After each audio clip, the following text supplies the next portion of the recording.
Hello everybody, it's Anna and welcome to Live Love Lang, the channel where we teach you how to learn multiple languages and how to go abroad.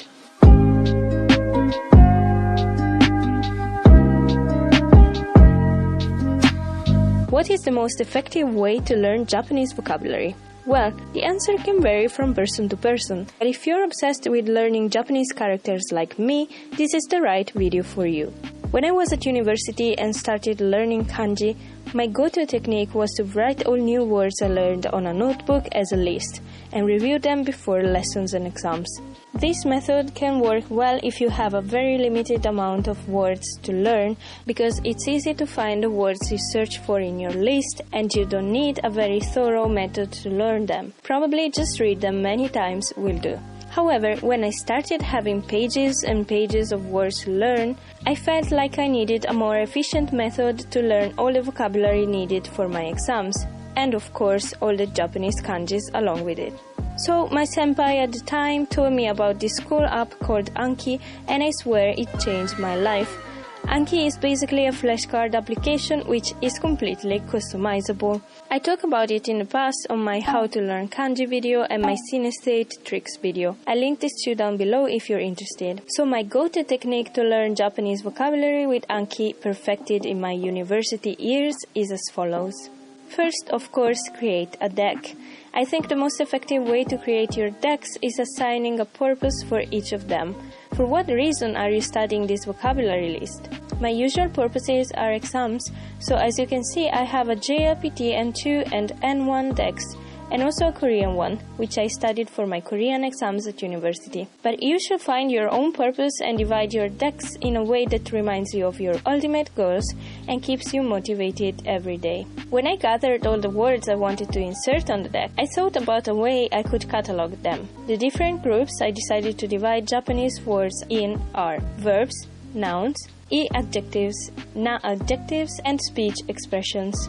So I developed a code to input the different parts of speech in my decks, so I immediately know what each word is. Verbs and adjectives are already easy to recognize, so I would just input them as they are. But for example, I would add na after na adjectives to distinguish them from nouns, and also add suru after nouns that could be used as a verb, and so on. In the long run, this has been a very important step for me to be able to develop a correct way of speaking and writing, since Japanese has very rigid grammar rules and it's very easy to speak properly if you know what kind of words you're using. On the back of the cards, I always input only the hiragana reading of the words.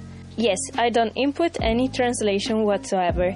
This forces me to memorize the meaning of the words quickly, otherwise I would have to go through the dictionary every time. It's a punishment technique I came up with, which was super effective for me, but if you don't feel like being as hardcore, you could also insert the translation under the hiragana reading.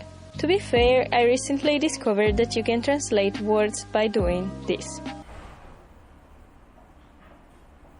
Now, this next step is truly the game changer.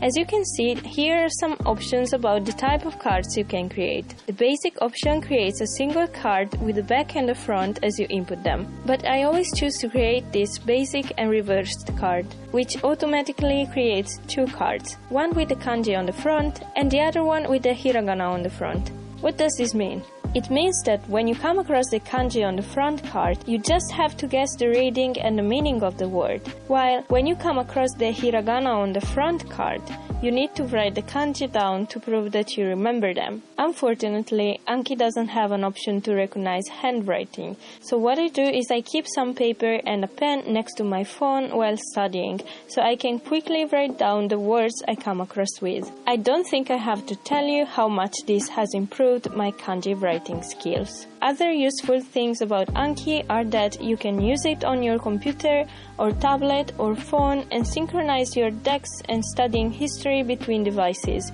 so you're always up to date. And also you can decide the amount of cards you want to study and review every day. For daily study, I would recommend to study 7 new cards and review around 20 per day. For exam study, maybe more, but don't be too enthusiastic because your brain needs time to absorb the new knowledge every day. If you want to see your decks as a list of cards and maybe search for words, you can do so easily on Browse.